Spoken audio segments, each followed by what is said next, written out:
আপনি আমি যখন ইন্তেকাল করব এমন হবে 40 দিন পর কেউ আমাদের কবর জিয়ারত করবে কিনা সন্দেহ আছে। এগুলো বাস্তবতা। আর আমরা বোকা কেন জানেন? আমরা এই দুনিয়ার মানুষদের স্বার্থেই, আমার আশপাশের মানুষগুলোর স্বার্থেই সারা জীবন আল্লাহর বিরুদ্ধে চলি, আরাম খাই, সুদ খাই, ঘুষ খাই, দুর্নীতি করে ওদের মুখে হাসি ফোটানোর জন্য। যেই মানুষগুলো আমাকেই চিনবে না পরকালে বা দুনিয়াতেই মারা গেলে আমাকে চিনবে না, তো সেই মানুষগুলোর জন্য আমি আল্লাহর বিরুদ্ধে চলে যাই। আমরা বোকা না? আর দেখবেন যেসব পুরুষরা সৎ থাকতে চায় তারা শেষ বয়সে খুব একা হয়ে পড়ে। খেয়াল করে দেখেন, যে পুরুষটা সৎ থাকতে চায় শেষ বয়সে গিয়ে দেখবেন তারা খুব একাকিত্বে ভুগছে। এখন একটা কমন সমস্যা এটা। অনেক প্রবীণ মানুষ যারা আছেন তারা কিন্তু একাকিত্বে ভোগেন, খুব একাকিত্বে ভোগেন। স্ত্রী দেখছে না, সন্তান খোঁজখবর নিচ্ছে না, বন্ধু বান্ধবরা নাই, হ্যাঁ, বৃদ্ধাশ্রমে গিয়ে পড়ে আছে। পরিবারগুলোতে এখন পুরুষ নির্যাতন বেড়েছে আর কি। হ্যাঁ, কত একটু ভিতর থেকে বলার চেষ্টা করবেন। হ্যাঁ, নারী নির্যাতন তো আছেই। আমরা জানি এমন দুশ্চরিত্রের লম্পট অনেক পুরুষ আছে সমাজে, যৌতুকের জন্য মেয়েদেরকে চাপ দেয়, স্ত্রীদেরকে চাপ দেয়, তাই না? শারীরিক মানসিক নির্যাতন করে না? মেয়েদের প্রতিও চরম নির্যাতন হয়, কিন্তু পুরুষদের উপরেও কিন্তু দিন দিন নির্যাতন বাড়ছে। তা আমরা কিন্তু এই সেন্সে বোকা হয়ে গেছি। চালাক হবো কখন?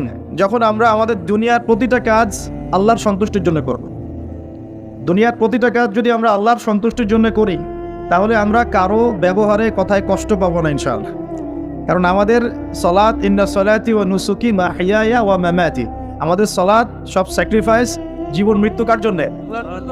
আল্লাহর কাছে আমার এক্সপেকটেশন থাকবে যে আল্লাহর কাছে আমি চাই, কোনো মানুষের কাছে কোনো এক্সপেকটেশন নাই, তখন আপনি কষ্ট পাবেন না। জীবনে সুখে থাকার দ্য ফিলোসফি অফ হ্যাপিনেস হচ্ছে এটা। জীবনে সুখে থাকার, সুখী হওয়ার, এই দুনিয়ার জীবনে সুখী হওয়ার ফিলোসফি হচ্ছে যে আল্লাহ ছাড়া কারোর কাছে আশা করেন না, এবং আল্লাহ ছাড়া অন্য কারোর জন্য কোনো কিছু করতে যান না, আল্লাহকে সন্তুষ্ট করার জন্য করতে যান। ইনশাআল্লাহ আল্লাহ পাক আপনাকে সব কিছুই দিবে ইনশাআল্লাহ। সম্মান, মর্যাদা, প্রতিপত্তি, মানুষের ভালোবাসা সবই পাবেন যদি আপনি আল্লাহর হয়ে যান। আমি একটু ভিতরে চলে আসছি আর কি, বাইরে আসি আবার, আসেন। তো এই যে কুরসির কথা বলছিলাম, আয়াতুল কুরসি কেন তেলাওয়াত করবেন?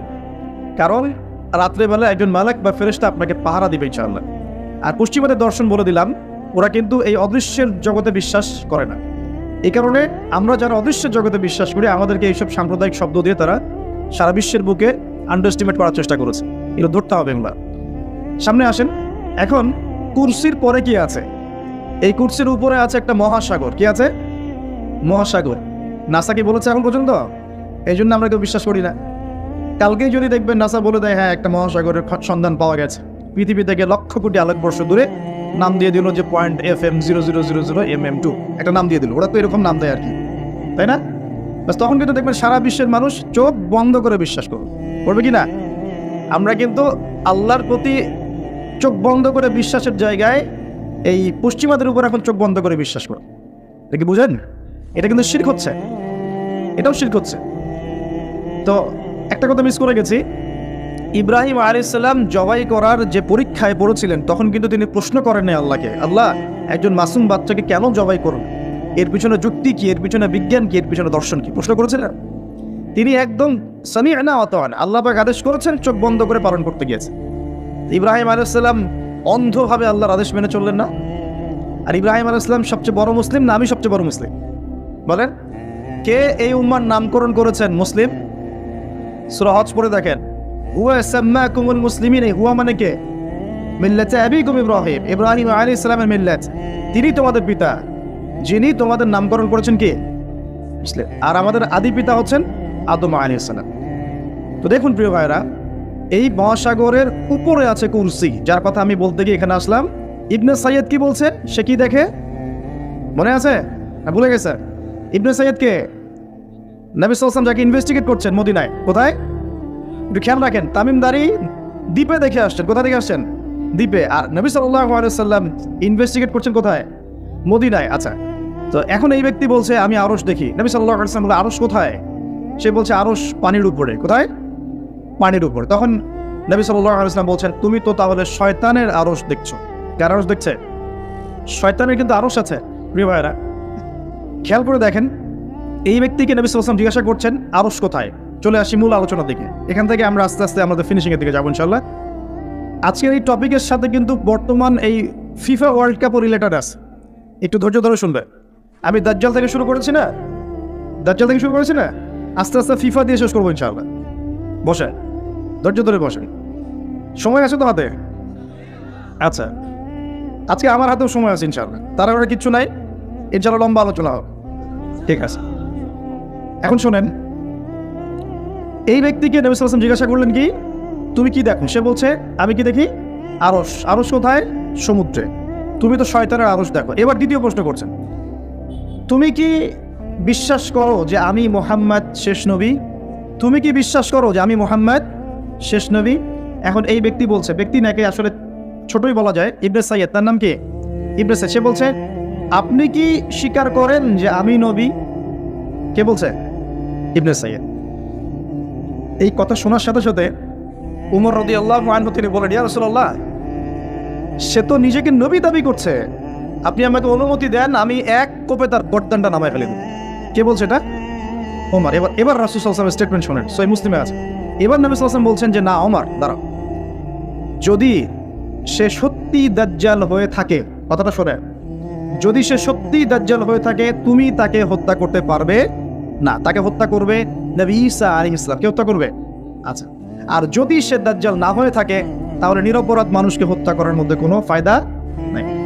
এখন একটা হাদিস আপনি দেখলেন, সে দ্বীপে বন্দী। দ্বীপে যদি বন্দী থাকবেই, আমার প্রশ্ন আপনার কাছে যে তাহলে নবী সাল্লাল্লাহু আলাইহি ওয়াসাল্লামের চেয়ে কি কেউ বেশি জানতে পারে সে দ্বীপে বন্দী আছে না নাই? নবীর চেয়েটা কি কেউ বেশি জানতে পারে সে এখনো দ্বীপে বন্দী অবস্থায় আছে কি নাই? এটা সবচেয়ে ভালো কে জানবেন? অবশ্যই নবী সাল্লাল্লাহু আলাইহি ওয়াসাল্লাম, তাই নয় কি? তো নবী সাল্লাল্লাহু আলাইহি ওয়াসাল্লাম যদি শিওর হবেন যে সে দ্বীপেই বন্দী আছে, তাহলে মদিনায় একজন ছেলেকে এভাবে ডেকে ইনভেস্টিগেট করার কি প্রয়োজন আছে? কথা বুঝতে পারছেন না? যদি আপনি মনে করেন শিওর যে আমাদের চেয়ারম্যান সাহেব বা আমাদের অনারেবল গেস্ট যারা তিনি বাড়িতে আছেন, আপনি শিওর, তাহলে আপনি মাহফিলের প্যান্ডেল তাকে খুঁজতে যাবেন কেন? আপনি শিওর তো সে বাসায় আছে, তার মানে আপনি একটা চান্স নিচ্ছেন, সে বাসা থেকে বের হতেও পারে নাও পারে, তাই নাকি? তার মানে আমরা একটা চান্স পাচ্ছি এখানে, দাজ্জাল নবী সাল্লাল্লাহু আলাইহি ওয়াসাল্লামের যুগেও রিলিজ হতেও পারে নাও পারে। এখন আমি সামনের দিকে আসছি, দেখুন তিনটা জায়গার কথা পাওয়া যায় হাদিসে। কটা জায়গা? তিনটা জায়গা আমি পেয়েছি, এর চেয়েও বেশি যদি আরও কেউ গবেষণা করেন তাহলে পেতে পারেন, আমার জ্ঞানী সব কিছু নয়। আমি তিনটা জায়গার কথা পেয়েছি, নবী সাল্লাল্লাহু আলাইহি ওয়াসাল্লাম বলেছেন এই তিনটা জায়গা থেকে দাজ্জাল বের হবে। ঠিক আছে, একটা হচ্ছে খোরাসান। কি নাম? খোরাসান। খোরাসান মূলত যে খাইবার পাখতুন থেকে শুরু করে আফগানিস্তান, ইরান, এই পুরো কন্টিনেন্টটাকেই আসলে খোরাসান বলা হয়। 2 নম্বর হচ্ছে ইস্পাহান। কি নাম? এই জায়গাটা কোথায়? এটা ইরানের মধ্যে। কোথায়? ইরানের মধ্যে। এবং হাদিস এসেছে এই ইস্পাহানের প্রায় 70,000 ইহুদি। কত হাজার? 70,000 কি? হিন্দু ভাইয়ের কথা বলা হয়েছে? খ্রিস্টান ভাই? বুদ্ধিস্ট? কোন শব্দ বলা হয়েছে? ইহুদি। আচ্ছা, মনে রাখেন, শব্দটা মনে রাখেন। 70,000 ইহুদি মসিহুদ দাজ্জালের সাথে যোগ দিবে। তার দলে কি করবে? যোগ দিবে। আরো একটা শ্রেণী তার সাথে যোগ দিবে, সেটা হচ্ছে এক শ্রেণীর মহিলা। এক শ্রেণী কি? মহিলা। এই মহিলাগুলাকে বাড়ির পিতা বা স্বামী বা ভাই বাসায় বেঁধে রাখতেও পারবে না, বাঁধন ছিন্ন করে বেরিয়ে চলে যাবে। তো বাঁধন ছিন্ন করে বেরিয়ে যাওয়ার একটা দর্শন চালু হয়েছে না সমাজে? কথা কি বোঝেন কিছু? ফ্যামিনিস্ট রেভলিউশন বলে। কি বলে?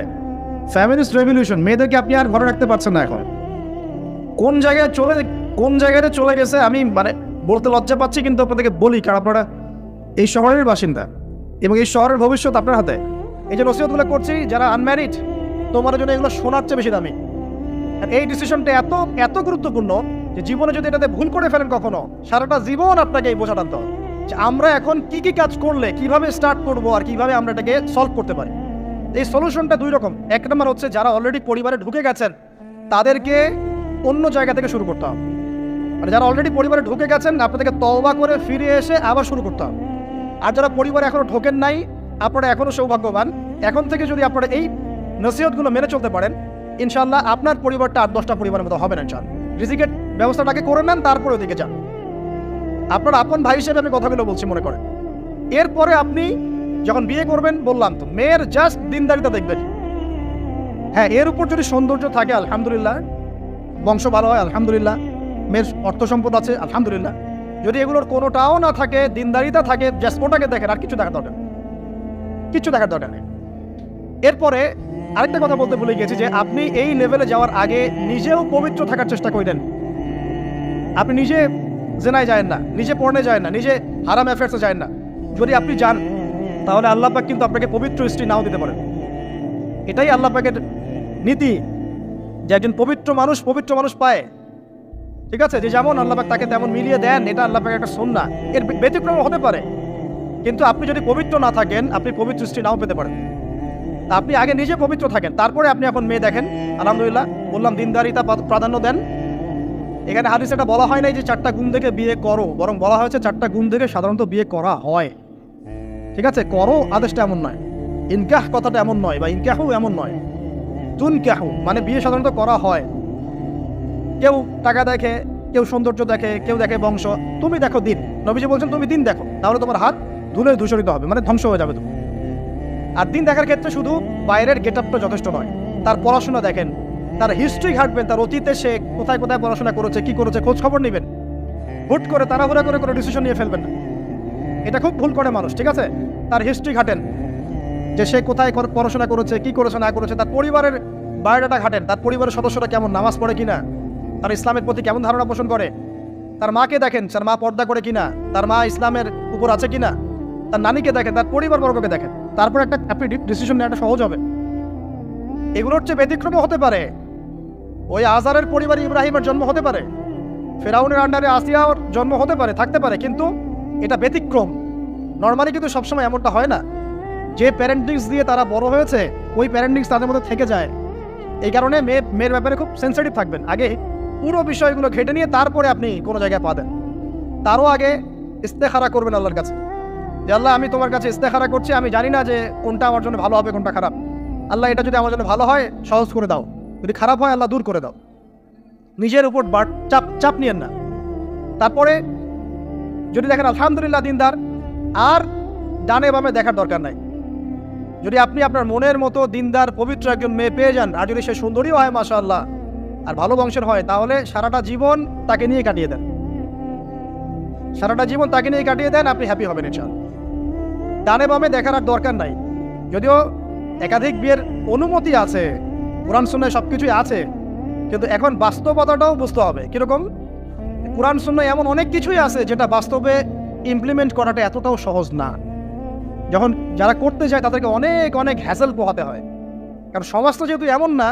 কোরআন সুন্নাহয় আছে যদিও, কিন্তু সমাজটা এমন না। কারণ ওই ব্যক্তি কোরআন সুন্নাহ মানতে গেলে দেখা যায় সমাজ থেকে ব্যাপক হ্যারাসমেন্টের শিকার হয়। যদিও এটা তার দোষ না, এটা আল্লাহ পাক তাকে হয় পরীক্ষা করছেন, অথবা এই ওসিলায় তার গুনাহ মাফ করবেন। কিন্তু নর্মালি যেটা চলছে, এখানে আপনি আপনার বেস্টটা নেন, যেটা অপশনাল সেদিকে যাওয়ার দরকার। এটা আমার নসিহত।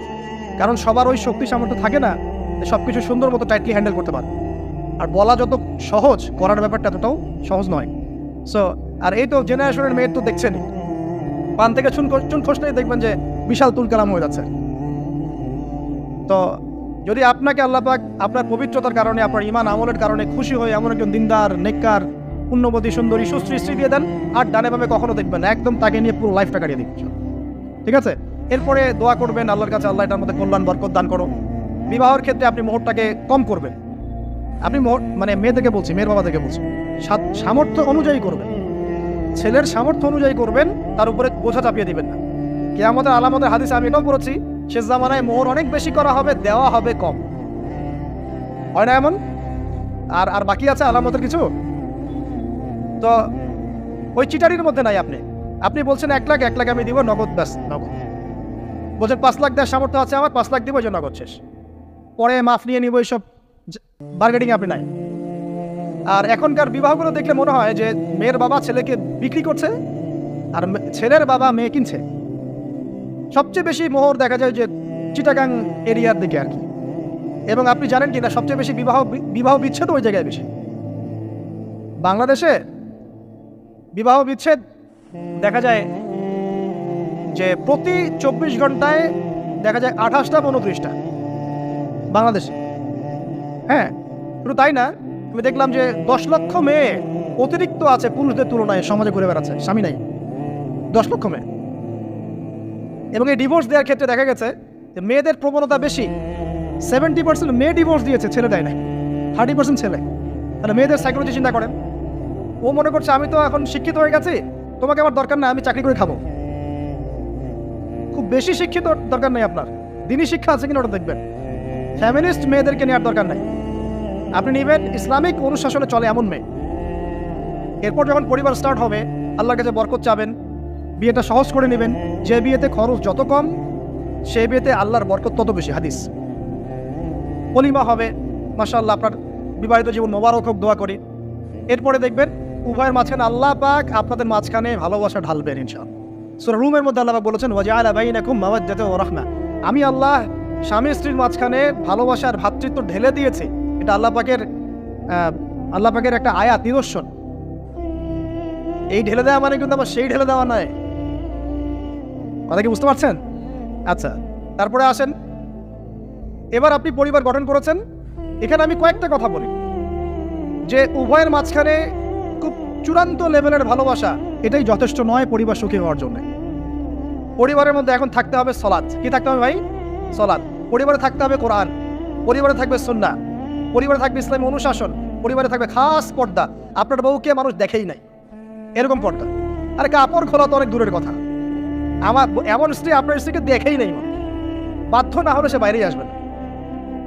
বাধ্য হয়েছে, আসছে, মাহারাম আছে, মাহারাম সাথে আছে, এখন বাইরে আসছে। আপনার স্ত্রী ওই মানুষের বাসায় গিয়ে রাত কাটাবে না, এমনকি মানুষের বাসার টয়লেটে গিয়েও যেন সে কাপড় না চেঞ্জ করে। কারো বাসায় গিয়ে স্ত্রীকে রেখে দিয়ে আসবেন না, যে অপরিচিত কারো বাসায় স্ত্রীকে রেখে আপনি কোনো কাজে গেছেন, যাবেন না, এটা করবেন।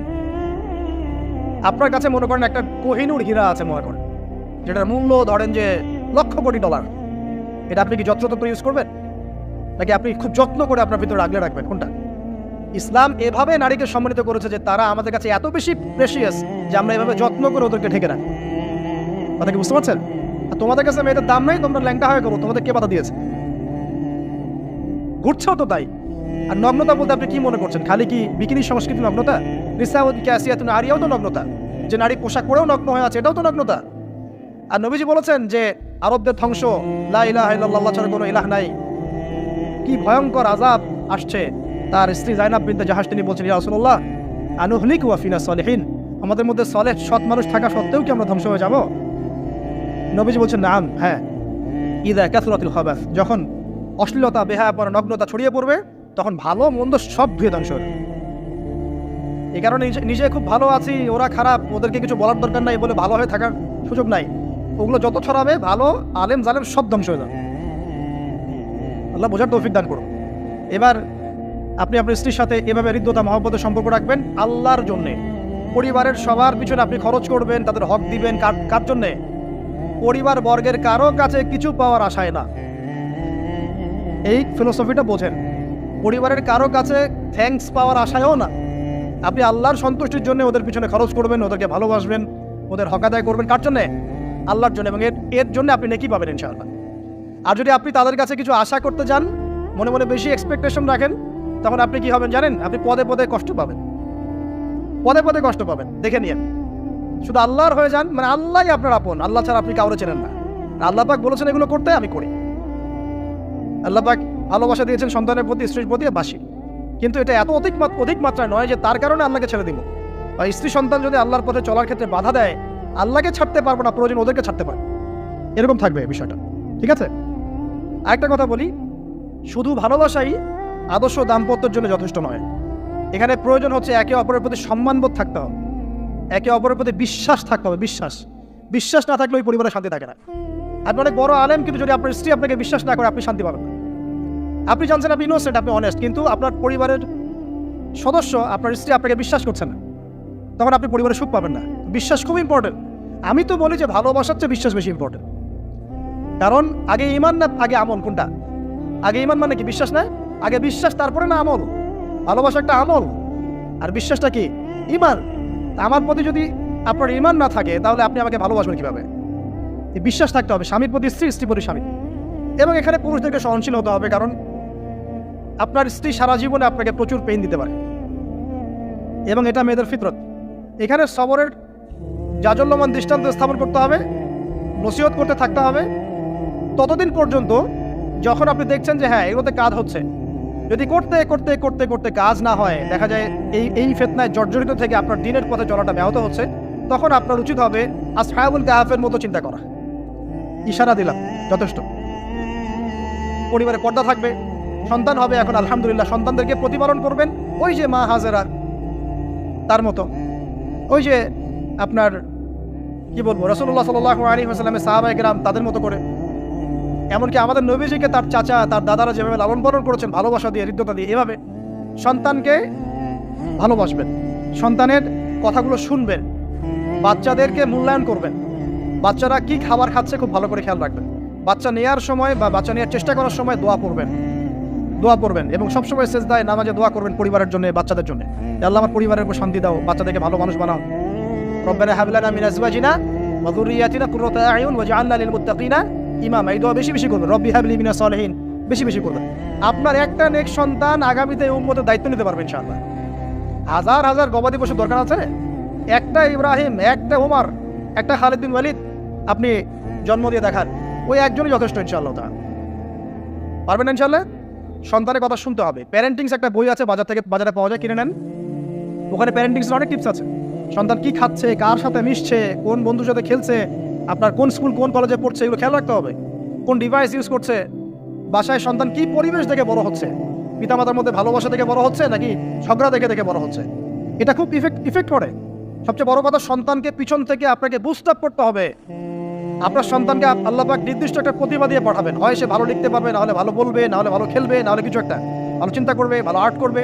ওর প্রতিভাকে ওর উপরে চাপিয়ে দিবেন না, ওর যে প্রতিভা আছে ওই প্রতিভা অনুযায়ী তাকে বেড়ে উঠতে দেন। হাতের আঙুলগুলোকে জোর করে টেনে সোজা করার দরকার নাই, আঙুল ভেঙে যেতে পারে, আঙুলকে বাড়তে দেন। ওকে আল্লাহ পাক একটা রং দিয়েছে, একটা প্রতিভা দিয়েছে, ওকে বিকশিত হতে দেন, ওর গন্ধটা আমরা যেন পাই, ওর গন্ধ পরিস্ফুটিত হতে দেন, ওকে চাপ দিবেন না। এখনকার পরিবারে প্রচুর চাপ, দেখবেন যে সন্তানের পিতামাতারা চাপ দিতে দিতে সন্তান আত্মহত্যা করে ফেলছে, করছে না? রেজাল্ট খারাপ হলো, কি চাপ, কি করলি সারা জীবনে, এসএসসি এ+ পাইতে পারলি না, বেচারা গলা আটকাইতে মরে গেল। কি হয়েছে? এসএসসি রেজাল্ট খারাপ হয়েছে তো কি হয়েছে? জীবনে এটাই সবকিছু? একটা না হয় দুর্ঘটনা ঘটে গেছে জীবনে, তাকে জীবনে নষ্ট হয়ে গেছে নাকি? পিতামাতার চাপের কারণে, এই যে চাকরি পাইস না, সারা জীবন ধরে খাওয়াইলাম পড়াইলাম, চাকরি করতে পারিস না, আমাদেরকে দেখতে পারিস না, চাপ দিতে দিতে বেচারা এখন মাদকের দিকে। পরিবারের চাপ নিতে পারে না, ওই যে মাদকের কাছে গিয়ে শান্তি খুঁজতেছে, তারপরে ওই যে পতিতালয়ে গিয়ে শান্তি খুঁজতেছে, ওই গার্লফ্রেন্ডের কাছে শান্তি খুঁজতেছে। তো পরিবার থেকে চাপের এই সংস্কৃতি বন্ধ করতে হবে। পরিবারের সন্তানদেরও পিতামাতাকে চাপ দেওয়া উচিত নয়, পিতামাতার উচিত নয় সন্তানকে চাপ দেওয়া, বরং তার প্রতিভাটাকে ফাইন্ড আউট করে আপনি বিচক্ষণ বাবা হিসেবে আপনি দেখবেন যে তার প্রতিভা কোন দিকে আছে, সেদিকে আপনি তাকে নিয়ে যান। আর যদি আপনি আল্লাহওয়ালা হন, দেখবেন ইনশাআল্লাহ তার প্রতিভা ইসলামের দিকেই থাকবে ইনশাআল্লাহ।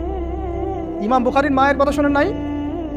তার মা সারাদিন কান্নাকাটি করে দোয়া করতো, আল্লাহ আমার ছেলেটাকে দিনের জন্য কবুল করো, আমার ছেলেটাকে দিনের জন্য কবুল করো। তার চোখের সমস্যা ছিল, তিনি চোখে ভালো করে দেখতে পারতেন না, মায়ের দোয়ার বদৌলতে আল্লাহ একটা চোখের সমস্যা দূর করে দিয়েছেন। এখন ইমাম বুখারী রাহিমাহুল্লাহর কিতাব সবাই পড়ছে না? একজন মায়ের তাড়না দেখেন, মা সন্তানের জন্য দোয়া করবে, আল্লাহ আমার সন্তানটাকে দিনের জন্য কবুল করো। বাবা দোয়া করবে, আল্লাহ আমার বাচ্চাটাকে দিনের জন্য কবুল করো। এই যে বাবা নূহের তাড়না দেখেন, ইব্রাহিম আলাইহিস সালামের তাড়না দেখেন, রব্বি হাবলি মিনাস সালিহিন, আল্লাহ আমাকে সুসন্তান দান করো। চাপ দিয়েন না, সন্তানের প্রতিভা অনুযায়ী আপনি তাকে বিকশিত হতে দেন, ইনশাআল্লাহ দেখবেন একদিন সে আপনার মুখ উজ্জ্বল করবে ইনশাআল্লাহ। আর চাপ দিলে কি হবে জানেন? অকালেই ঝরে পড়বে, অকালে ঝরে পড়বে, ওর মাইন্ডটা বিক্ষিপ্ত হয়ে যাবে, তখন পরিবার থেকে তার একটা দূরত্ব সৃষ্টি হবে। ওই সুযোগ শয়তান নিবে, খারাপ বন্ধুর পাল্লায় পড়বে, আয় গাঁজা একটা টান দে, আয় একটু যাবা খা, একটু এটা কর সেটা কর, আস্তে আস্তে দেখবেন হারাই গেছে অন্ধকার জগৎ একবার হারাই গেলে আর ফিরে পাবেন। এদিকে প্র্যাকটিক্যাল কথা না ভাই, মেয়েকে চাপ দিবেন, দেখবেন যে বেঁকে বসছেন। যদি ছোটবেলা থেকে মেয়েকে আপনি সুন্দর হিজাব পোশাক তরবিয়ত দিতে পারেন, এই মেয়ে বড় হয়ে ইনশাল্লাহ বেলাইনে যাবে না। ছোটবেলা থেকে ওকে যদি আপনি নায়িকাদের মতো মানুষ করেন আর বড় হয়ে পস্তাবেন, আমার মেয়ে কেন ছেলের হাত ধরে মারা গেল, এটা তো আপনার জন্য হয়েছে। ছোটবেলা থেকে এই সন্তানের অনুশাসনটাকে ঠিক করতে হবে। ওই যে বললাম, পিতা মাতা যদি দিনদার মুত্তাকি পরেজগার হয়, তাদেরকে দেখেই সন্তান শিখবে। আমরা যখন সেজদা করি, আমাদের ছেলেমেয়েরা পিঠে উপরে উঠে আসে না? ওরাও দেখবেন সেজদা করার ট্রাই করে না? মসজিদে নিয়ে আসেন বাচ্চাকে, দেখবেন ও দেখে দেখছে যে কি করছে এরা, কি করছে। ও তখন নিজেও একটু হাত বাঁধার চেষ্টা করে, এমন করে দাঁড়া থাকে, খেয়াল করে নাই? হাত তুলে। বাচ্চারা দেখে শিখবে, পরিবারে দেখে বাচ্চারা শিখবে যে পিতামাতা কেমন, কিভাবে কথা বলে, পিতা কেমন করে মায়ের সাথে কথা বলছে, মা কেমন করে পিতার সাথে কথা বলছে, সে ওইভাবেই কথা বলবে। যে পরিবারে ওমরের মতো পিতা আছে, ওই পরিবার কি খারাপ হতে পারবে? যে পরিবারে হাজরা আলাইহিস সালামের মতো মা আছে, ওই পরিবার খারাপ হতে পারে? তো প্যারেন্টিংটা ঠিক করতে হবে। নৈতিক আদর্শের সাথে তাদেরকে ভালো খাবার দিবেন, খাবারের ব্যাপারে সচেতন থাকবেন, কার্বোহাইড্রেট পাচ্ছে কিনা, প্রোটিন ঠিক মতো পাচ্ছে কিনা, ভিটামিন পাচ্ছে কিনা, হ্যাঁ ও পরিষ্কার পরিচ্ছন্ন থাকছে কিনা, পরিবারটা থাকবে নিট অ্যান্ড ক্লিন, চকচকা। এখানে যেন মানে আর বলে না যে পবিত্রতা ইমানের অর্ধেক, হাদিস আছে না, মানে পরিবারগুলো হবে নিট অ্যান্ড ক্লিন, ঝকঝকা, রুচিশীল। এখানে যেন নোংরা বিষয় না থাকে, নোংরা আবর্জনা, বাথরুম ঠিক নাই, এটা ঠিক নাই, এমন না, ঝকঝকা পরিবার। আপনার সামর্থ্য অনুযায়ী আপনি করবেন, কারণ পরিচ্ছন্ন না থাকলে বাচ্চা কাছে অসুস্থ হবে বেশি, অসুস্থ হলে পরে আপনার পেরেশানি, ওরা খাবে না ঠিক মতো, রুচি ঠিক মতো থাকবে না, বাদটা ঠিক বাড়বে না ঠিক মতো। তো পরিচ্ছন্নতার সাথে সঠিক খাবার, সঠিক প্যারেন্টিং, ইসলামিক তরবিয়ত এবং তার উপর চাপ প্রয়োগ না করে তাকে তার প্রতিভাটা বিকশিত হতে দেওয়া। চাপ প্রয়োগ না করার মানে এই নয় যে আপনি শাসনই করবেন না, পরিবারের উপর শাসন লাঠি থাকবে কিন্তু ওটার যত্রতত্র প্রয়োগ করবেন না। যদি আপনি একদিন খুব বেশি পিটায় দেন তারপর থেকে আপনার সন্তান আপনাকে ভয় পাবে না। কিন্তু আল্লাহ পাক কোরআনের জন্য বারবার একটা সাইকোলজি অ্যাপ্লাই করেছেন যে জাহান্নামের শাস্তি কিন্তু দিব, শাস্তি কিন্তু দিব, শাস্তি কিন্তু দিব। এই যে ভয়, আমরা কিন্তু ভয়েই জাহান্নাম থেকে দূরে আছি। তো এটা একটা সাইকোলজি। এভাবে পরিবার এগিয়ে যাবে ইনশাআল্লাহ। সন্তান বড় হবে, আপনি মিরাস, সন্তানের মিরাস ডিস্ট্রিবিউট করবেন, যার যার হক তাকে তাকে দিবেন। তারপরে পরিবারের মধ্যে আর কয়েকটা বিষয় জাস্ট শেষ করে দেয়, যে পরিবারের মধ্যে নিয়মিত কোরআনের চর্চা থাকবে। সন্তান সন্ততি তারা ইসলামিক অনুশাসন পাচ্ছে কিনা, ইসলামিক পড়াশোনা করছে কিনা খেয়াল রাখতে হবে। যদি জেনারেল লাইনেও পড়ে তারপরে আপনি ইসলামিক টিচার দিয়ে হলেও, মাদ্রাসায় পার্ট টাইম মাদ্রাসা দিয়ে হলেও কোরআন শেখান, হিফজ করান, ওকে এদিকে করে তোলেন, ওদিকে করে তোলেন ইনশাআল্লাহ। আমরা এমন প্রজন্ম যাচ্ছি না যারা এককেন্দ্রিক, আমরা যাচ্ছি এমন প্রজন্ম যারা কোরআন সুন্নাহকে হাতে নিয়ে ওয়ার্ল্ডকে ডিল করতে পারে, ওয়ার্ল্ডকে চ্যালেঞ্জ করতে পারে। এই চ্যালেঞ্জ করতে হলে আপনাকে সব ধরনের জ্ঞান অর্জন করতে হবে।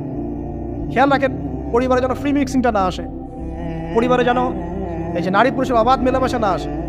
বেশিরভাগ ধর্ষণ হয়েছে বাংলাদেশে কাছের মানুষদেরকে দিয়ে, চাচার মাধ্যমে, মামার মাধ্যমে, কাজিনের মাধ্যমে, খালাতো ভাইয়ের মাধ্যমে, ফুফাতো ভাইয়ের মাধ্যমে, কাছের মানুষদের দ্বারা বেশি রেপ হয়েছে বাংলাদেশে। জরিপ পরিসংখ্যান দেখেন। অতএব ইসলাম যে বলেছে পর্দার বিষয়, এটা এমনি এমনি বলে নাই ও কাজিন হয় ওর সামনে এত ইয়া করার কি আছে, এইসব কনসেপ্ট চলবে না। পর্দাটা একদম ম্যান্ডেটরি। পরিবারের সালাম, পর্দা, অনুশাসন, এটা ম্যান্ডেটরি বিষয়। না খেয়ে মরে যান তাও পর্দা ছাড়া যাবে না। বিষয়টা এমন স্ট্রিক্টলি নিতে হবে, যদিও বা বাধ্যগত অবস্থায় আল্লাহ পাক আপনাকে ছাড় দিয়েছেন, কিন্তু আপনাকে এইভাবে শক্তভাবে ধরতে হবে। আল্লাহ পাক তৌফিক দান করুন। এর পাশাপাশি কিছু বিষয় বলবো যেগুলো মোটেই পরিবারে ঢোকানো যাবে না, এটা বলে শেষ করছি 2 মিনিট। 1, পরিবারের শিরক ঢোকানো যাবে না। শিরক কি কত প্রকার, এটার জন্য কিতাব তাওহীদ নামে একটা বই আছে, পড়েন ইনশাআল্লাহ পারবেন। পরিবারে বেদাতি আমল ঢোকানো যাবে না। 2, 3, পরিবারে হারাম রিজিক ঢুকানো। পরিবারে হারাম রিজিক ঢুকবে, ওই হারাম রিজিকের মানে টাকা দিয়ে আপনার রক্ত মাংস তৈরি হবে, এই রক্ত মাংস কিন্তু আল্লাহর অনুগত হবে না, ইল্লা মাশাআল্লাহ। হারাম রিজিক থেকে দূরে থাকতে হবে। পরিবারের মধ্যে ক্রন্দল যেন না থাকে, এই চেষ্টাটা আপনাকে করতে হবে। বললাম তো, এটা অ্যাভয়েড করার জন্যে আপনি আল্লাহর হয়ে যান, নসিহত করেন, হাজার নসিহত করেও যদি কাজ না হয় আপনি নিজে আসহাবুল কাহাফ হয়ে যান, তাও ভালো। পরিবারের মধ্যে অপসংস্কৃতি যেন না ঢোকে, পরিবারের মধ্যে অশ্লীলতা যেন না ঢোকে। পরিবারে এখনকার চলমান যে ফিতনাগুলো চলছে, এই যে ডিভাইসের মাধ্যমে, গেমিংয়ের মাধ্যমে, যে আপনি বলেন পাবজি টাবজি, ফ্রি ফায়ার, হাবিজাবি, হ্যাঁ, ইন্টারনেট সেকশনের যে নগ্নতা, তারপরে অনলাইনে যে জুয়া ঢুকেছে, লুডু ঢুকেছে, কত কি ঢুকেছে, আমি আসলে এগুলো শুনেছি, আমি দেখিনি এগুলো কিছু, আমি যা শুনি এগুলো। এই যে বিষয়গুলো, সেগুলো আপনার পরিবারের নৈতিক মূল্যবোধটাকে নষ্ট করে ফেলবে। বিনোদন যদি পেতেই হয় তাহলে বিনোদন, কায়িক বিনোদন নেন। পরিবারের সন্তানদেরকে বা আমাদের সদস্যদেরকে জিম করতে বলেন, খেলাধুলা করতে বলেন, ফুটবল খেলুক, ক্রিকেট খেলুক প্রয়োজনে।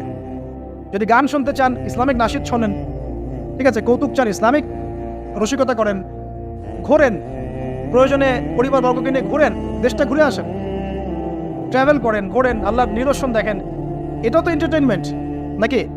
পরিবারকে সময় দেন, পরিবারকে সময় দিয়ে আপনি এই যে প্রাকৃতিক বিনোদনের দিকে চলে যান, ডিভাইস কেন্দ্রিক বিনোদনের দিকে যান না। নাহলে হবে কি, মাথাটা ওই ডিভাইস কেন্দ্রিক হয়ে যাবে, অস্থির, এবং এই মাথার মধ্যে আর কোরআন সুন্নাহর সঠিক জ্ঞানটা ঢুকবে না। তো এই কাজগুলো যদি আমরা না করি ইনশাআল্লাহ পরিবার ভালো হবে। আল্লাহ রাব্বুল আলামিন আমাদের সবাইকে আদর্শ ইসলামিক পরিবার গড়ে তোলার তৌফিক দান করুন, আমিন। আর তাদের কথা বলে শেষ করি যে যারা অলরেডি ঢুকে গেছে, এই সমস্যাগুলো ফেস করছে, এখন 1 নাম্বার কাজ ভাই, আগে তওবা করে আল্লাহর কাছে ফিরে আসতে হবে। আল্লাহ, আমি জীবনে যা ভুল করেছি, এখন থেকে আর ইনশাআল্লাহ আমরা এই আল্লাহদ্রোহী কোনো কাজে যাব না।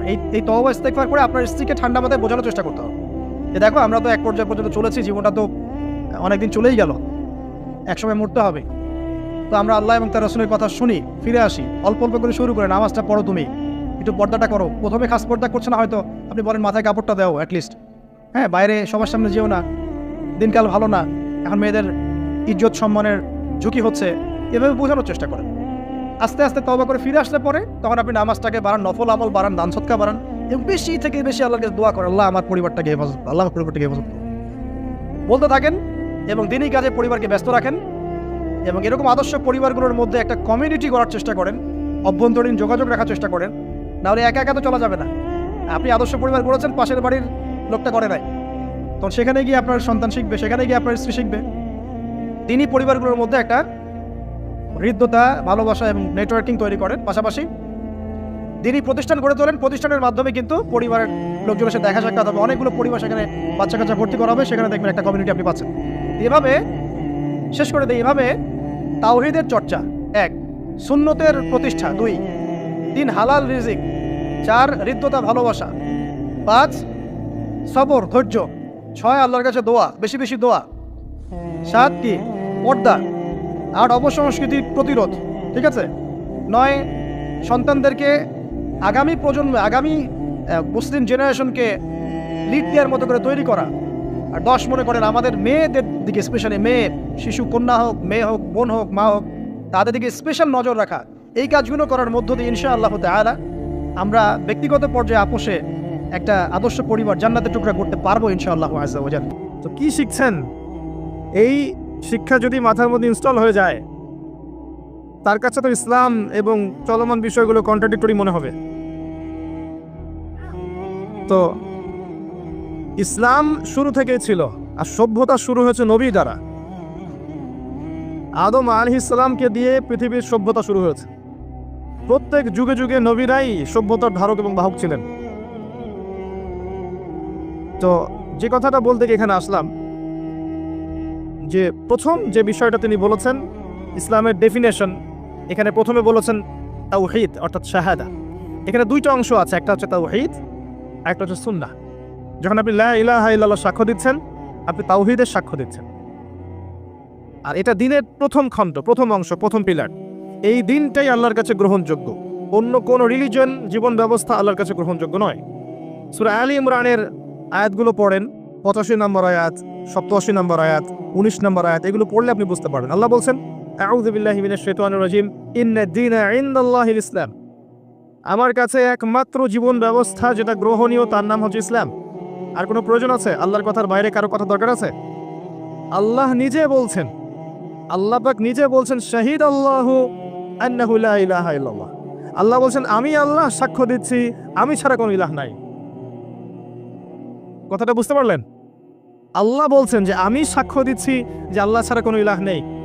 ওয়াল মালায়েকা, মালায়েকা সাক্ষ্য দিচ্ছেন, ওয়া উলুল ইলমি কায়িমান বিল কিসত, এবং যারা জ্ঞানী সম্প্রদায়, সত্যসেবী, তারাও সাক্ষ্য দিচ্ছে। তো আল্লাহ সাক্ষ্য দিচ্ছেন আল্লাহ ছাড়া কোনো ইলাহ নেই, এবং তারপরের আয়াতে আল্লাহ পাক বলছেন, ইন্না দীনা ইনদাল্লাহিল ইসলাম। যে আল্লাহ সাক্ষ্য দিচ্ছেন তিনি ছাড়া কোনো ইলাহ নেই, সেই আল্লাহ বলছেন আমার কাছে একমাত্র গ্রহণযোগ্য ধর্মের নাম ইসলাম। আর কিছু দরকার আছে? একই সূরায় আবার আল্লাহ বলছেন, ওয়া মা ইয়াবতাগি গায়রাল ইসলামি দীনান ফালান ইউকবালা মিন। যে ব্যক্তি ইসলাম ছাড়া অন্য কোনো জীবন ব্যবস্থা তালাশ করবে, তার কাছ থেকে কোশ্চিনকালেও কিছু কবুল করা হবে না। এই সূরায় আল্লাহ বলছেন, আফা গায়রা দীনিল্লাহি ইয়াবগুন, তারা কি ইসলাম ছাড়া অন্য দিন তালাশ করছে? ওয়া লাহু আসলামা মান ফিস সামাওয়াতি ওয়া মান ফিল আরদি তাওআন আও কারহা। অথচ আসমান সমূহে এবং জমিনের প্রতিটা সৃষ্টি ইচ্ছায় হোক অনিচ্ছায় হোক আল্লাহর সামনে আত্মসমর্পণ করেছে। আর কোনো প্রমাণ দরকার আছে? এই দিনটা কি আংশিক না পরিপূর্ণ? সূরা মাইদায় চলে যান, আল্লাহ পাক বলেছেন, আল ইয়াউমা আকমালতু লাকুম দীনাকুম। বিদায় হজের দিন এই আয়াত নাজিল হয়েছে, যেদিন নবীজি বলেছেন তারাকতু ফিকুম আমরাইন, ছেড়ে যাচ্ছি দুটো বস্তু, কোরআন এবং সুন্নাহ। ওই দিন এই আয়াত নাজিল হয়েছে যে আল ইয়াউমা আকমালতু লাকুম দীনাকুম, আজকে আমি তোমাদের জন্য এই দিন ইসলামকে কামিল করলাম, পরিপূর্ণ করলাম। ইসলামে ঢোকানোর কিছু অবকাশ নাই, বের করারও কোনো সুযোগ নাই, পরিপূর্ণ। ওই যে একটা আয়াত পড়লাম শুরুতে, ওয়া নাযালনা আলাইকাল কিতাব তিবিয়ানান লিকুল্লি শাই, সূরা নাহল 89 নম্বর আয়াত। আল্লাহ বলছেন, আমি আপনার প্রতি এমন একটা কিতাব নাজিল করেছি, অর্থাৎ কোরআন, তিবিয়ানান লিকুল্লি শাই, যেটা প্রত্যেকটা বিষয়ের ব্যাখ্যা। এমন কিছু নাই যেটা কোরআনে আল্লাহ পাক ব্যাখ্যা করেননি, এমন কিছু নাই। ওয়া হুদান, এবং এটা হেদায়েত, ওয়া রাহমা, এবং দয়া, ওয়া বুশরা লিল মুসলিমিন, মুসলিমদের জন্য এটা সুসংবাদ। এইরকম আয়াত আরো অনেক জায়গায় আছে, স্পেশালি সূরা কাহফের 54 নম্বর আয়াতেও আছে। আর অনেক সূরা বনী ইসরাঈলের মধ্যেও আছে। সবগুলো বললে আমাদের টাইম চলে যাবে, অল্প করে বলছি। তো আল্লাহ বলছেন কোরআন এবং সুন্নায় সবকিছু ব্যাখ্যা করা আছে, এবং এই দুটা হচ্ছে ইসলামের দুইটা মেইন পিলার। এই দুটার উপরে দিন ইসলাম পরিপূর্ণ, ঢুকানোর কোনো সুযোগ নাই, বের করার সুযোগ নাই। ইসলামকে শুধু ইবাদত করতে শেখায় না আপনার পরিবারের চর্চাও শেখায়? ইসলামে কি শুধু পারিবারিক হেদায়েতই আছে না সামাজিক হেদায়েতও আছে?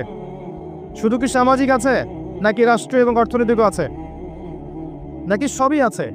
উত্তর কোনটা? সব আছে, এটা মেনে নেন। এখন আমল করতে গিয়ে যদি আপনি না পারেন সেটা আলাদা বিষয়। আমল করতে গিয়ে হয়তো আপনি পারছেন না, আপনি ইবাদত করতে পারছেন, হয়তো পারিবারিক বিষয়টা পারছেন না, বা পারিবারিকটা পারছেন, সামাজিকটা পারছেন না, সামাজিকটা পারছেন, পলিটিক্যালটা পারছেন না। না পারার বিষয়টা ডিফারেন্ট। আগে আকীদা ঠিক করেন যে ইসলামে আছে সমাধান। আকীদা ঠিক করে যদি কেউ আমল করতে নাও পারে, ইনশাআল্লাহ আল্লাহ পাক মাফ করতে পারেন। আল্লাহ পাক মাফ করতে পারেন যে আমার বান্দার আকীদা ঠিক ছিল, যে সে ইসলামকে পরিপূর্ণ জীবন ব্যবস্থা হিসেবে মেনে নিয়েছে, এরপরে সে আমল করতে গিয়ে পারে নাই বিভিন্ন কারণে। হতেই পারে, সবসময় একরকম সিচুয়েশন থাকে না, তাই না? কিন্তু যদি আকীদাই ঠিক না থাকে, যদি কেউ মনে করে না ইসলামের সব কিছু নাই, এটা এই যুগে চলে না ওই যুগে চলতো, ইসলামের বিধানগুলো সব মৌলবাদী বিধান, এগুলো চলে না ওই যুগে, এই যুগে চলে না ওই যুগে চলতো, এগুলো করতে গেলে আমরা পিছায় পড়বো। আকীদায় যদি গলত থাকে তাহলে তো সমস্যা।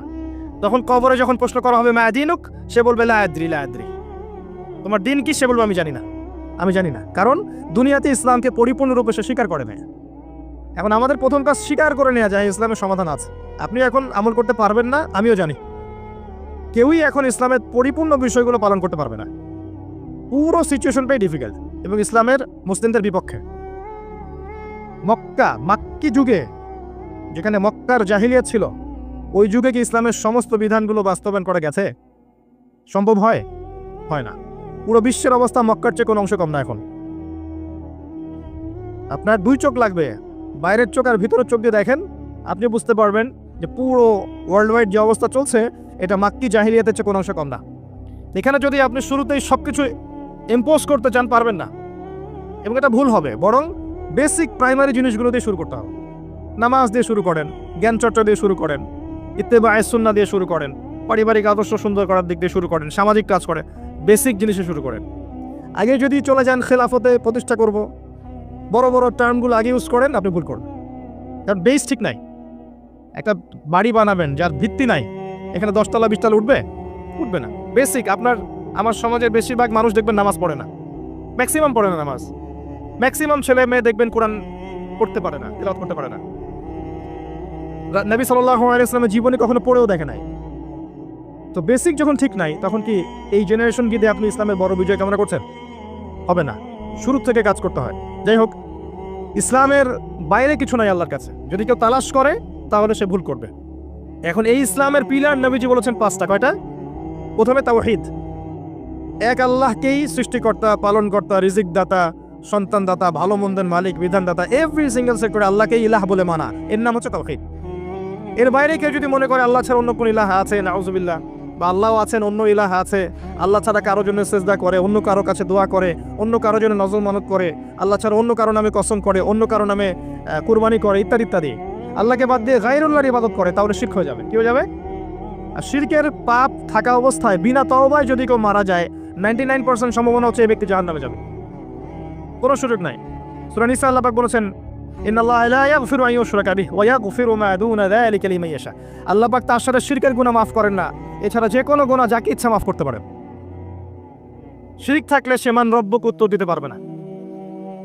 আরেকটা মুহাম্মাদুর রাসূলুল্লাহ, অর্থাৎ আপনাকে আমল করতে গিয়ে, ইবাদত করতে গিয়ে একজন ব্যক্তিকে রোল মডেল মানতে হবে। তিনি হচ্ছেন কে? মুহাম্মাদুর রাসূলুল্লাহ সাল্লাল্লাহু আলাইহি ওয়াসাল্লাম। জীবনের প্রতিটা কাজ তার মতো করে করার চেষ্টা করতে হবে। আপনার বাথরুম থেকে নিয়ে করে সবকিছু, ঘুমানো থেকে শুরু করে, ঘুম থেকে ওঠা, বাথরুমে যাওয়া, খাওয়া দাওয়া, আপনার পোশাক পরিচ্ছদ, আপনার কথাবার্তা, চলাফেরা, পরিবার, ব্যবসা, এভরি সিঙ্গেল সেক্টর আপনাকে নবী সাল্লাল্লাহু আলাইহি ওয়াসাল্লামের সুন্নত মতো করার চেষ্টা করতে হবে। আমি আমারও বলছি, আমি জানি আপনি পারবেন না, আমিও পারবো না। 100% আপনি পারবেন না, এটা সম্ভব না। 100% কেউ দাবি করতে পারবে যে আমি সুন্নতের উপর আছি? পারবে না। কিন্তু চেষ্টা, আল্লাহ পাক কি দেখবেন? চেষ্টা করছে আমার বান্দা। হয়তো ঘুমাতে পারছি না, এখন তো আমরা ঘুমাতে পারিও না। এই যে এখন আমাদের ঘুমানোর কথা, এখন এক ঘুম দিয়ে ওঠার কথা, এশার নামাজ কখন পড়ছি? 8টা 8:30। এখন বসে বসে ওয়াজ করছি, জানি না এই ওয়াজে কি ফায়দা হবে। সত্যিকার অর্থে এখন আমাদের ঘুমানোর কথা ছিল। ট্রেডিশনগুলো এমন হয়ে গেছে, আমরা ঘুমাচ্ছি রাত 3টা। কি বলবো, আসলে সবাই এর মধ্যে পড়ে গেছে, আমি আপনি সবাই। এমন একটা সিস্টেম চলছে যে দিন রাতের জায়গায় চলে আসছে, রাত দিনের জায়গায় চলে গেছে। খেয়াল করে দেখেন, নবী সাল্লাল্লাহু আলাইহি ওয়াসাল্লাম রাতে তাড়াতাড়ি ঘুমাতেন, শেষ রাত্রে উঠতেন, ইবাদত করতেন, ফজরে মানে একটা রিফ্রেশিং মাইন্ডে তিনি সকাল করতেন। আর আমাদের খেয়াল করে দেখেন, আমরা এই জেনারেশন যারা আছে বেশিরভাগই দেখায় লেট নাইট, এবং দিনটা ওদের জন্য ছোট হয়ে যায়, দেরি করে ওঠা। তো সকালের বারাকাটা আমরা বঞ্চিত হচ্ছি। আল্লাহ পাক আমাকে এবং আপনাদের সবাইকে যেন তৌফিক দান করে, যাতে আমরা সকালের বরকতটা পেয়ে যাই আল্লাহুম্মা। এবং এই অভ্যাসটা কঠিনভাবে আঁকড়ে ধরতে হবে। আল্লাহ পাক তৌফিক এনায়েত করুন আমাকে, আপনাকে, সবাইকে আল্লাহুম্মা। তো সুন্নতের কথা বলছিলাম যে প্রতিটা কাজে সুন্নত চেষ্টা করতে হবে। হয়তো আমরা পারবো না, কিন্তু আল্লাহ পাক আমাদের চেষ্টা দেখবেন, এতটুকুই। 2 নম্বর, আল্লাহ নবী সাল্লাল্লাহু আলাইহি ওয়াসাল্লাম বলেছেন ওয়ান তুকিমাস সালাহ। ইসলামের সেকেন্ড পিলার কি? সালাত। 5 ওয়াক্ত সালাত আদায় করার চেষ্টা করতে হবে না, নিজের উপর আবশ্যক করে নিতে হবে। আপনি যাই করেন, আমার কথা শোনেন, আপনি যাই করেন, যত পাপই করেন না কেন, নামাজটা ছাড়েন না। নামাজটাই আপনাকে ইনশাআল্লাহ পাপ থেকে দূরে রাখবেই ইনশাআল্লাহ। যে ব্যক্তি নামাজ পড়ে তার মধ্যে একটা মনের মধ্যে একটা ভয় কাজ করে যে আমি নামাজ পড়লাম, কিভাবে ঘুষ নিব? নামাজটা পড়লাম, কেন সুদ খাবো? নামাজ পড়লাম, কেন মানুষকে ঠকাবো? তার মনের ভিতরে কিন্তু একটা সারা, একটা নকিং হবেই। ইন্নাস সালাতা তানহা আনিল ফাহশাই ওয়াল মুনকার। সালাত আপনাকে সমস্ত অশ্লীল এবং গর্হিত কাজ থেকে বিরত রাখবে ইনশাআল্লাহ। নামাজটা ছাড়েন না, যত পাপ করছেন করেন, আমি বলি নামাজ ছাড়েন না। ইনশাআল্লাহ একদিন নামাজই আপনাকে পাপ থেকে বের করে আনবে ইনশাআল্লাহ।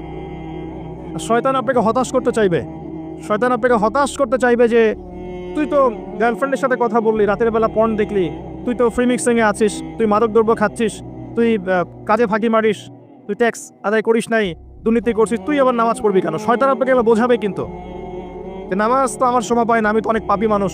এই ধোকায় পা দিবেন না। আপনি নামাজ কন্টিনিউ করতে থাকেন, ইনশাআল্লাহ আল্লাহ পাক আপনাকে পাপ থেকে বের করে আনবেন ইনশাআল্লাহ। ওই নামাজটা যদি ছেড়ে দেন তাহলে আর কোনো হাতিয়ার বাকি থাকবে না। আর আপনি যত পাপ করেন না কেন, মায়ুস হবেন না, মন ছোট করবেন না।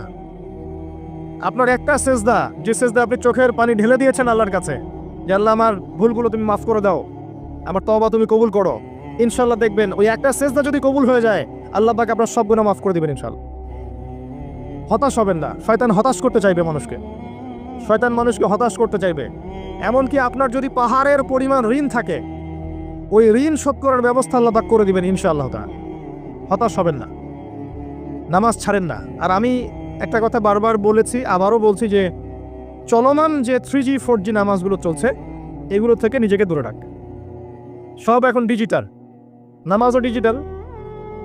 দেখা যায় যে 5 মিনিটের মধ্যে 4 রাকাত নামাজ শেষ, মাশাআল্লাহ। ইমাম সাহেব যদি 10 মিনিট পড়ায় দেয় তাহলে তো তার চাকরি নট। বোঝেন না এত তারা, আমার সময় নাই, আমরা ব্যস্ত মানুষ, এত সময় লাগে নামাজ পড়তে? ইমাম সাহেবকে বলছে, কমিটি ইমাম সাহেবকে চার্জ করছে, অথচ ইমামের উচিত তাদেরকে চার্জ করা। উল্টে গেছে এখন আর কি। এদিকে আসবো আমি, দাসী তার মনিবকে জন্ম দিবে, মানে সমাজের ন্যায় অন্যায়, ভালো মন্দ, হক বাতিলের মানদণ্ড উল্টে যাবে।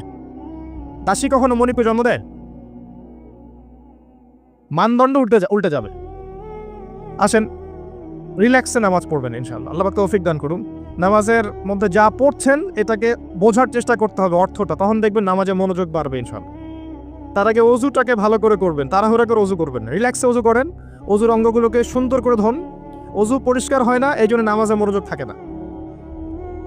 আর একটা বদ অভ্যাস আমারও আছে, আপনাদের সবারও আছে আমি জানি, অজুতে আমরা যে পরিমাণ পানি খরচ করি, এই পরিমাণ পানি দিয়ে নবী সাল্লাল্লাহু আলাইহি ওয়াসাল্লাম গোসল করতেন।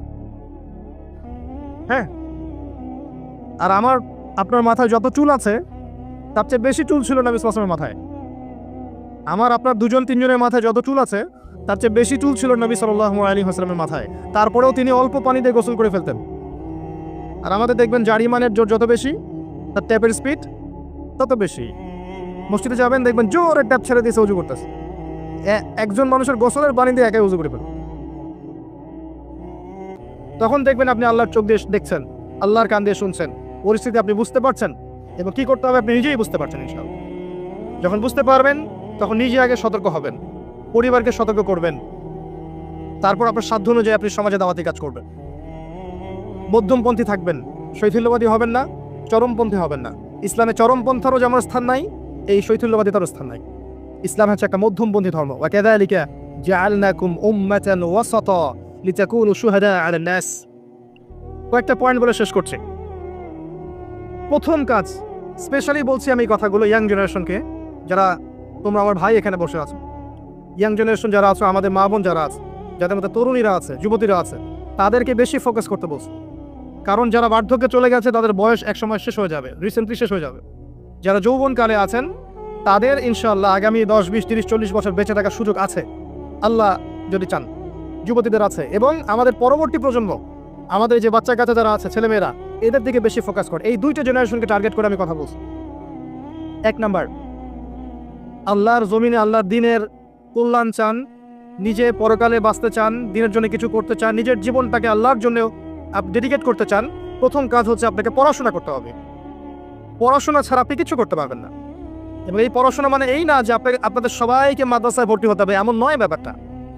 আপনি ফিজিক্স নিয়ে পড়ছেন, কেমিস্ট্রি নিয়ে পড়ছেন, বায়োলজি নিয়ে পড়ছেন, মেডিকেল সায়েন্সে পড়ছেন, ইঞ্জিনিয়ারিং পড়ছেন, সায়েন্স আর কমার্সে পড়ছেন, জিওপলিটিক্স পড়ছেন, ইকোনমিক্স পড়ছেন, যে সাবজেক্টেই পড়েন, ওই জ্ঞানটাকে আপনি ইসলামের কল্যাণে কাজে লাগানোর চেষ্টা করেন। That's all. পারবেন না? একজন অর্থনীতিবিদ তিনি ইসলামের খেদমত করতে পারেন না, একজন ডক্টর দিনের খেদমত করতে পারেন না, একজন ইঞ্জিনিয়ার দিনের খেদমত করতে পারে না। যার মধ্যে একজন ইসলামিক মূল্যবোধ আছে, এই মানুষ যদি সমাজের দায়িত্বে আসেন, তিনি কি জনগণের খেদমত করতে পারবেন না? মনে করেন কেউ বিসিএস ক্যাডার হয়েছে, প্রশাসনে আছে, তার মধ্যে ইসলামিক নৈতিকতা আছে, সে উম্মার খেদমত করতে পারবে না? এগুলো সবাইকে বাদ দিয়ে কি আমাদেরকে মাদ্রাসায় ভর্তি হতে হবে? না, সবাই হবে না। যারা যারা এখানে আছেন, যে লাইনে পড়ছেন, পড়াশোনা করবেন, বেশি থেকে বেশি পড়াশোনা করবেন। ইনশাআল্লাহ তাআলা আল্লাহ পাক আপনাকে জ্ঞান দান করবেন আল্লাহর পক্ষ থেকে ইনশাআল্লাহ। এই পড়াশোনার পাশাপাশি কি করবেন? এই পড়াশোনার পাশাপাশি আপনাকে ইসলামিক কিছু সাবজেক্ট পড়তে হবে। অনেকদিন বলেছে, আমি আবারও বলছি, কারণ আল্লাহ পাক সূরা আর রহমানের মধ্যে 31 বার বলেছেন ফাবিআইয়ি আলা'i রাব্বিকুমা তুকাযযিবান। কেন বলেছেন বারবার?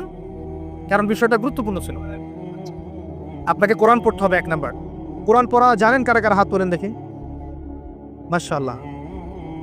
অর্থ জানেন কারা কারা? হাত তোলেন দেখি। ইন্না লিল্লাহ ওয়া ইন্না ইলাইহি রাজিউন। এই হচ্ছে বাস্তবতা। এই বাস্তবতা যখন দূর হবে, সবার হাত যখন উঠবে, তখনই আল কোরআনের আলো ঘরে ঘরে জ্বলবে ইনশাআল্লাহ। তার আগে নয়, তার আগে নয়। কোরআনের অর্থটা বুঝতে হবে, আরবি ভাষা শিখতে হবে। ওই যে বলেছিলাম একটা লেকচারে, আপনাদের মা বোনরা হিন্দি বোঝে না? বোঝে? হিন্দিতে থোড়ি বহুত বাতচিত করতে পারে? পারে। কিভাবে শিখেছে?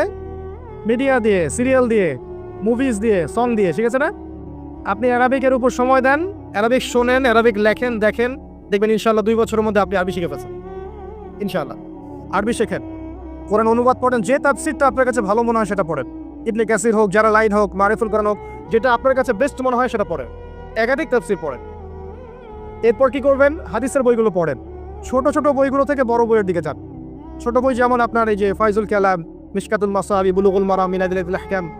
পরে আপনি একটু উঁচু লেভেলে যান, তিরমিজি, নাসাই, আবু দাউদ যান, পরে গিয়ে বুখারী মুসলিমে যান। এক লাফ দিয়ে বুখারী মুসলিমে যাওয়ার চেষ্টা করবেন না। যদি করেন তাহলে কি হবে জানেন? তাহলে স্বঘোষিত মুফতি হয়ে যাবেন। অল্প জ্ঞান নিয়ে দেখবেন তখন উলামায়ে কেরামদের সাথে আপনার তর্ক হচ্ছে, এবং ছোট ছোট বিষয়গুলোকে কেন্দ্র করে মসজিদগুলো ভাগ হয়ে যাচ্ছে। এই কাজ করতে যায় না। এটা আমার মতে একটা সহি ভুল পথ। এটা আমার মতে একটা সহি ভুল পথ। আগে বুখারী মুসলিমে হাত দেন না, আগে ছোট ছোট বইগুলো পড়তে পড়তে পড়তে উপর দিকে যান। এবং যেগুলো বুঝবেন না, হাদিসের অনেক কিছু বোঝা যায় না, আমিও বুঝি না। অনেক হাদিস আছে যেগুলো আমরা আসলে এখন বুঝতে শিখিনি। এমনকি কোরআনে এমন অনেক আয়াত আছে যেগুলো আমরা এখনো পরিপূর্ণভাবে বুঝতে শিখিনি। কারণ কিছু আয়াত আছে মুহকামাত, কিছু হচ্ছে মুতাশাবিহাত। অনেক আয়াত কিছুটা অস্পষ্ট, সেগুলো উলামায়ে কেরামের কাছে গিয়ে ব্যাখ্যা নিতে বুঝতে হয়। এই হচ্ছে বিষয়। কওমি মাদ্রাসায় যান। কওমি মাদ্রাসায় যে খেদমতটা হয়, এখানে যে আরবিটা শেখানো হয়, যে গ্রামারের বইগুলো পড়ানো হয়, ফিকহের বইগুলো পড়ানো হয়, এটা আমার মতে বাংলাদেশের মধ্যে বেস্ট। আমার মত। আবার ওইটা নিয়ে বিতর্ক করা শুরু করে দিন যে উনি কওমিকে প্রমোট করেছেন, আলিয়াকে ধ্বংস করেছেন। ইউটিউবের থেকে মুশকিল, একটা কথা বললে পাশে একটা লাইন লাগিয়ে দেয়, যেটা আসলে বলিও নাই। শোনেন, এই কাজ করলে হয়তো আপনি আমাকে বিতর্কিত করতে পারবেন ঠিকই, আমি যদি দাওয়াতি কাজ ছেড়ে দেই উম্মার একটু ক্ষতি হবে, কোনো লাভ হবে না। আমার কোনো পরোয়া নেই আল্লাহ পাকের, আমার কেন কারো কোনো পরোয়া নেই আল্লাহ পাকের। কেউ যদি আল্লাহ দিনের এই দায়িত্ব মশাল হাতে নাও নেয়, আল্লাহ পাক নতুন মানুষ তৈরি করে নিয়ে আসবেন ইনশাআল্লাহ। কিন্তু আলেম ওলামারা যখন মাইনাস হয়ে যাবে একজন একজন করে, উম্মার কিন্তু খুব লাভ হয় না, ক্ষতি হবে। এই যে বাংলাদেশের জমিনে এই বছরে মাহফিলে ওলামা কেরামের সংখ্যা আগের চেয়ে বেশি না কম? এতে কি উম্মার লাভ হচ্ছে না ক্ষতি হচ্ছে? কোনো কোনো ক্ষেত্রে এর জন্য মিডিয়াও দায়ী আছে, আপনি কি জানেন?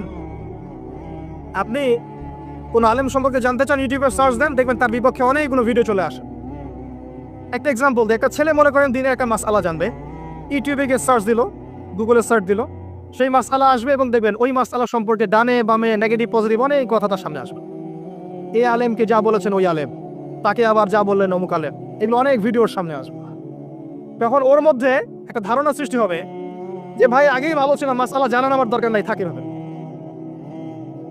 যারা সেকুলার মাইন্ডেড, যারা একটু কালচার ইউনিভার্সিটিতে পড়া মানুষ, দেখবেন তারা কিন্তু এই বিষয়গুলোকে খুব ধরে এবং তারা যতটুকু আসতে চায় ইসলামের দিকে, অনেক সময় আমাদের আচরণের কারণে পিছিয়ে পড়ে। স্মার্ট হন, ইসলামকে যুগোপযোগীভাবে ডিল করতে শেখেন, ইউটিউবিং করেন, আল্লাহর ওয়াস্তে তাকওয়ার সাথে করেন। নিজের মতাদর্শ প্রতিষ্ঠা করার জন্যে, নিজের মতকে প্রাধান্য দেওয়ার জন্যে, কাউকে বিতর্কিত করার জন্যে, কারো ক্যারেক্টার হ্যারেস করার জন্যে, কারো কেরিয়ার ধ্বংস করার জন্য এই কাজগুলো করতে যাবেন না। আলটিমেটলি উম্মার ক্ষতি হয়ে যাবে। আর আপনার দ্বারা যদি উম্মার ক্ষতি হয়, আল্লাহ পাক কোশ্চিন কাল আপনাকে ছেড়ে দিবেন না, কখনো ছাড়বেন না আল্লাহ পাক। আল্লাহ পাক কিচ্ছু ভুলে যান না, মনে রাখবেন। আল্লাহ পাক সব মনে রেখেছেন, from day 1 to the last day. Allah পাক প্রতিটা সেকেন্ডের ঘটনা আল্লাহর কাছে আছে, এই রেকর্ড আপনাকে দেখানো হবে। আল্লাহ পাক বোঝার তৌফিক দান করুন। তো পড়াশোনা করেন, হাদিসের মধ্যে সহজ বই থেকে নিয়ে কঠিন বইয়ে যান। আমি শেষ করে দিচ্ছি ইনশাআল্লাহ। এরপরে কি পড়বেন? এরপরে ইসলামের ইতিহাস পড়েন, ইসলাম ফাউন্ডেশনে যান, প্রচুর বই আছে, এগুলো কেনেন, পড়েন। প্রত্যেকের বাসায় একটা করে পার্সোনাল লাইব্রেরি করুন, পারবেন না? প্রত্যেকের বাসায় একটা করে পার্সোনাল লাইব্রেরি করবেন, রাজি আছেন? হাত উঁচু করেন, কারা কারা করবেন? আগামী রমাজান আসার আগেই প্রত্যেকের বাসায় একটা করে পার্সোনাল লাইব্রেরি চাই। মাসে মিনিমাম 5,000 টাকার বই কিনবেন, পারবেন না? পারবেন রে ভাই, 5,000 টাকা আপনার গার্লফ্রেন্ডের পিছনে যায় মাসে, আমি জানি। পারবেন না? আর যাদের একাধিক গার্লফ্রেন্ড আছে ওদের তো অবস্থা খারাপ, তাই না ভাই? এগুলো কি আমাদের সংস্কৃতি? হালালভাবে বিয়ে করে নেন, বিয়ের পরে যত খুশি প্রেম করেন, মহব্বত করে, আল্লাহ বাধা দিবেন না ইনশাআল্লাহ। বিয়ের আগে এগুলো করতে চান না, আল্লাহর গজব চলে আসবে, আল্লাহর গজব চলে আসবে, নাউযুবিল্লাহ। তো যেটা বলছিলাম যে বই কেনেন, বই কেনার অভ্যাস করেন, টাকা খরচ করেন, আল্লাহ পাক টাকা দিবে ইনশাআল্লাহ। আর কি পড়বেন? সিরাত পড়েন, নবী সাল্লাল্লাহু আলাইহি ওয়াসাল্লামের জীবনী পড়েন, নবী সাল্লাল্লাহু আলাইহি ওয়াসাল্লামের জীবনী পড়েন। আর রাহিকুল মাখতুম, উসওয়াতুল হাসানা, নবী মুস্তাফা, গোলাম মুস্তাফা, দ্য প্রফেট, অনেকগুলো বই আছে না?